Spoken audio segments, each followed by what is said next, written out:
Well, just a tad bit of history being made, professional baseball back in East Texas, and it's way east tonight, I guess. It's been almost, what, 40 years or so. This is down in Beaumont. Title WildCatters tonight in Beaumont for the opening night of the opening season of the Texas-Louisiana Professional Baseball League.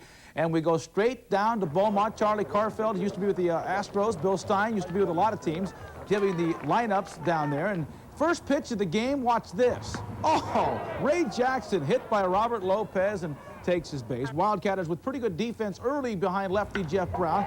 Shortstop Matt Cesar with the play right here, gunning down Vince Harris. But then we go to the bottom of the fourth, 1-0 Beaumont. James Harris at third gets handcuffed at third. This allows Derek Coakley to score. 2-0 Beaumont here, and they're jumping with joy. Couldn't refuse that. Beaumont again. Brad Siegler now with the shot that will go right in front of the glove of Pat Woodruff. That scores a run, and here we are, 8th inning, bottom of the 8th. Beaumont leads that game 6-5. So on this first day of the league's first season, we sent Brett Dark with the WildCatters on their bus to Beaumont to give you an inside look at what minor league baseball is all about. Mike Carter Field, home of the Tyler WildCatters, but when you play minor league baseball, this is home away from home. 21 players, 1 player coach, 1 manager, 1 newspaper, and 1 destination. I was very fortunate in minor leagues because I never played A-ball, so we flew in AA and AAA. But since I've been managing, I've put on a few miles on one of these, and it doesn't really bother me. It's sort of relaxing, and there's no turbulence on one of these. How do baseball players pass time on the road? Well, the same way you might. They play cards. Spades is the game of choice on this trip, and it's not an official game until something gets spilled. A joint effort on a crossword puzzle helps pass the time. S-H-E-A-T or E-T? The most popular way to kill 4 hours, however, is this. On the other end of that spectrum is conversation. It can help cover the miles, but they don't always talk about baseball. I mean, I've been in El Paso when it's come down so hard, man. It just felt like it was going to break everything, concrete and all. You don't do that in West Virginia? Not like that. I mean, the sky was totally black for miles. They put a clown out and put a bull out. And he's got to compete. We saw a clown jump a bull at the rodeo finals in Las Vegas, yeah.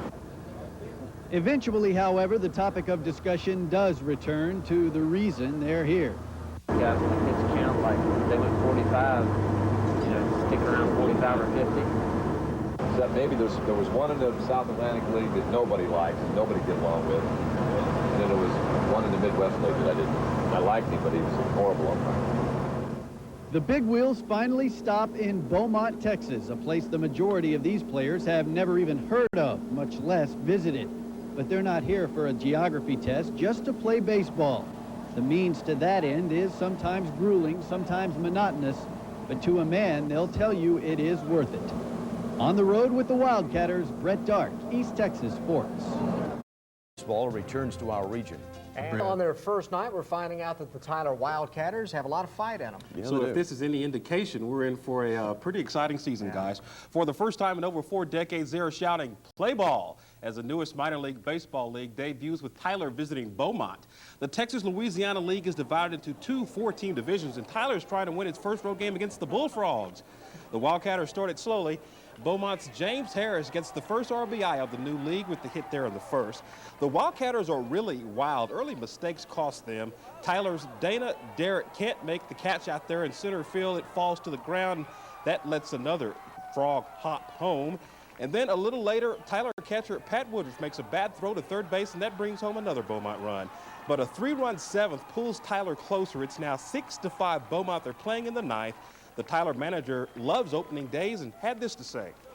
Always exciting on opening day. You know, I've been in the big leagues for 12, 14 years, and that's exciting. I've managed in the minor leagues, and opening day is always something special. The players have a few butterflies in their stomach, and they're anxious to see how their season's going to start out, and it's really just a tremendous day. It didn't make any sense that the biggest cities in our state didn't have minor league baseball, and we set about to start a whole new league, which we did, consisting of 8 Major League Baseball players that are the veteran managers of all of our teams, and playing in Amarillo, Tyler, Beaumont, Rio Grande Valley, Corpus, Alexandria, San Antonio, and Mobile, Alabama. There's a rich baseball history. They had 27 different seasons between 1912 and 1955, and this is their first game as a Tyler minor league team since 1955, and I really wanted to be a part of history because I've been writing history about it, and I want to be part of it, so I made the trip from Tyler to see the first game since 1955.